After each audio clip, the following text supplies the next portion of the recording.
اور اب آپ کو بتائیں کہ پاکستان نے ایران اور امریکہ کے درمیان کشیدگی میں کمی کے لیے ثالثی کی پیشکش کر دی۔ وفاقی وزیر اطلاعات و نشریات عطا اللہ تارڑ نے عرب میڈیا الجزیرہ سے بات چیت کرتے ہوئے ایران پر حملوں کی مذمت کی اور کہا کہ پاکستان خلیج ممالک کے ساتھ یکجہتی کا اظہار کرتا ہے۔ وفاقی وزیر اطلاعات و نشریات عطا اللہ تارڑ نے واضح کیا کہ پاکستان کشیدگی میں کمی کی کوششوں میں حصے دار بننے کا خواہاں ہے۔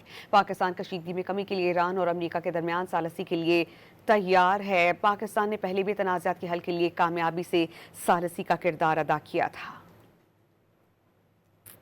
اور اب آپ کو بتائیں کہ پاکستان نے ایران اور امریکہ کے درمیان کشیدگی میں کمی کے لیے ثالثی کی پیشکش کر دی۔ وفاقی وزیر اطلاعات و نشریات عطا اللہ تارڑ نے عرب میڈیا الجزیرہ سے بات چیت کرتے ہوئے ایران پر حملوں کی مذمت کی اور کہا کہ پاکستان خلیج ممالک کے ساتھ یکجہتی کا اظہار کرتا ہے۔ وفاقی وزیر اطلاعات و نشریات عطا اللہ تارڑ نے واضح کیا کہ پاکستان کشیدگی میں کمی کی کوششوں میں حصے دار بننے کا خواہاں ہے۔ پاکستان کشیدگی میں کمی کے لیے ایران اور امریکہ کے درمیان ثالثی کے لیے تیار ہے۔ پاکستان نے پہلے بھی تنازعات کے حل کے لیے کامیابی سے ثالثی کا کردار ادا کیا تھا۔